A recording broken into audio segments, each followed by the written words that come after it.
Now, 30 years since Sony revolutionized the video games market with the launch of the PlayStation. Back then, the console was the underdog against established players such as Sega and Nintendo. But now, Sony's product practically dominates the gaming sphere. The PlayStation 2, released in 2000, went on to become the biggest selling video game console in history. Now, as we await the next version of the PS5, the gaming industry is going through major changes with the advent of the cloud and AI. Competition is rife, with Nintendo and Microsoft looking to pull the industry in different directions. Bloomberg recently reported that Sony is in the early stages of developing a portable console for PS5 games to compete with Nintendo Switch in the portable gaming market. However, mobile gaming, which brings in the bulk of the industry's revenue each year, is today dominated by smartphones. Well, our next guest is the author of One Up, Creativity, Competition, and the Global Business of Video Games.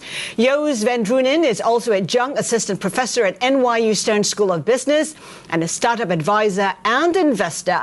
And he publishes a weekly newsletter on gaming, tech, and entertainment called the Super Use Playlist. Joost, good to have you with us. I know you have a cult following, and I wonder, how do you have any free time doing what you do on a daily basis? Now, we've been talking about how the Sony PlayStation has turned 30. Give us a sense of how, it managed to be so successful in the 90s against its rivals. What worked for it? How was it different?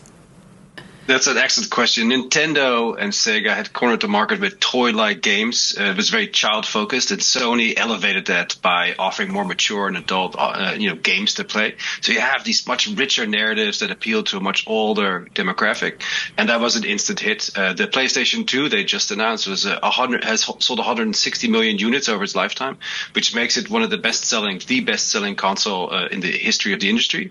And so they just nailed this corner right away. And it was only until a few years later, in 2003, 2004, that we see Xbox kind of come into the industry and start competing with it. But they set the tone very differently. Gaming had stopped being a child's play pastime, and it became a more serious form of mainstream entertainment.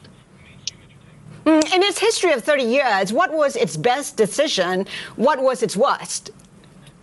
Oh, its best decision.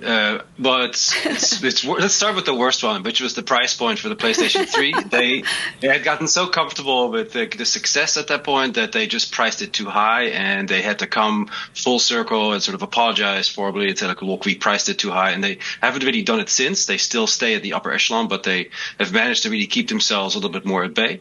The best decision, I have to be honest, I think lately, you see some changes in management, you see some changes in its offering. I like very much the Portal personally. I think it's the kind of device that's grown up with a generation of gamers like myself. I'm Gen X, so I like to play my games, but I don't always have the time. And it's an ideal component for that. So I think that they're continuing to prove everybody that they can innovate. But the question is, of course, how do you navigate that space between, on the one hand, the hardware and the software on the other hand? And Sony is really proving itself capable of doing that. Joost, before we pick up on the points that you mentioned, I'm just, curious. When you take a look at the console industry, Japan has pretty much led it. It's dominated that space for a very long time. Why do you think that is so? Japan has a long history, of course, consumer electronics, very innovative, very long-standing history of just making great consumer electronics. What they also do is they have a close adjacency to the animation industry and sort of the cartoons, the anime that you see come out of the country. And so those two industries, they cross-pollinate really, really well, and they've been doing it for a long time. So you have this really just very innovative content coming out. It's not just Sony. Of course, here Nintendo is also a main player. You have to imagine, you see these weird little plumbers running around squashing turtles in a Nintendo game. Who comes up with this stuff? Where do they make it? Who does this? And so I think Japan is uniquely innovative and creative in that sense. It is about portability, right? I know that Sony is working on a portable device to play the PS5, and I know Microsoft is also looking for some sort of the same thing. I mean, talk to us about how you envision the future to be. So the industry historically goes through these oscillating tendencies where we focus on content and then we swing over and we focus on distribution. Content innovation tends to be the kind where we have new affordances in technology. We have better graphics cards, we have better processing chips, and so we can make things with more pixels and more spectacle. It then often swings over to distribution innovations where we figure out free-to-play monetization or digital distribution. And those then change, of course, the metrics by which we innovate and we advance the industry. So after the last 5 years, sort of roughly from the height of the pandemic to today, there's been this push into content, most notably with Microsoft acquiring Activision Blizzard for $70 billion a year ago.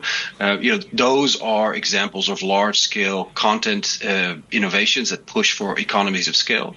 And the pendulum is now switching back really to like a distribution innovation where we have to answer the question in a market where you have inflation, you have the possibility of tariffs, where people don't have as much purchasing power. How do you still engage and grow the market overall? And then suddenly we start to see expansions on the global market where India now becomes a much more viable market. There's a lot of investment activity going on there. And of course, then the switch to handheld devices. Nintendo is coming out with a Switch 2. Rumors have it that Microsoft is building a handheld device as well. Steam, a PC player, or Valve, I should say, they have the Steam Deck, which is another major one. And the Portal now from PlayStation is becoming sort of that fourth item in the category. And so you start to see then this transition away from sort of the standalone consoles to more handheld-based console gameplay. And it opens up a new market and it engages existing users. So it's a really exciting time in my mind. You talk about exciting times. We know that the PlayStation shows the validity of Moore's Law, where, the technology will become cheap enough for home use. If you take it 10, 20, 30 years from here, how do you see this ending? How do you see this game playing out? That's a good one. So in many ways, Moore's Law has been disproven in my mind, or at least in the games industry. Nintendo had incredible success with the Wii, and that wasn't because the Nintendo was the best, the fastest, the most impressive piece of hardware. It was because the games were the most fun. They were the most accessible. I remember playing tennis with my mother-in-law and just getting beaten round after round, and it's just like a very new experience for someone like me.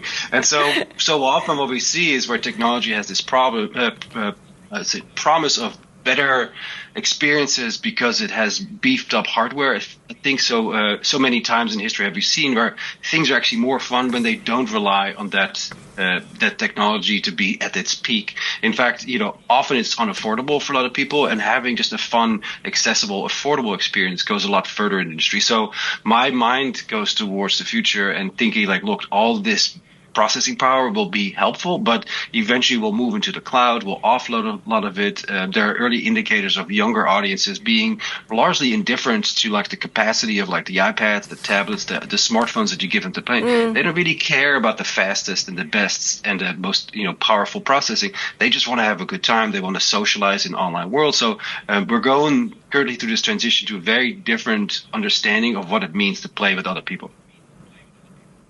It's hard not to talk about gaming without talking about AI as well. I mean, do you see AI being adopted in gaming? How much pushback are you seeing in terms of, pushback from developers, for instance?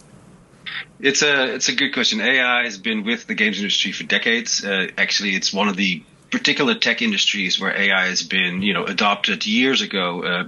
Because making games isn't as easy as you think. If you think about film production or TV production, you're only dealing with a two-dimensional flat screen. You can have a cardboard house, and that serves as a set.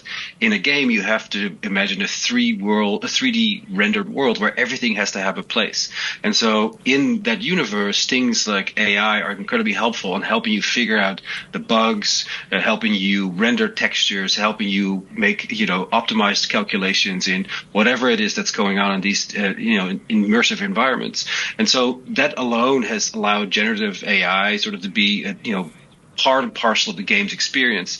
Procedural content where every time I boot up or arrive at a new planet, it's an entirely new setting. All of those things have been part and parcel of the games industry. What that really leaves us at the table is, of course, small and medium-sized developers that can really benefit from AI in terms of no longer needing an entire marketing team or no longer needing a full set of lawyers to go through some of the administrative stuff and focus more on what they do well, making great games.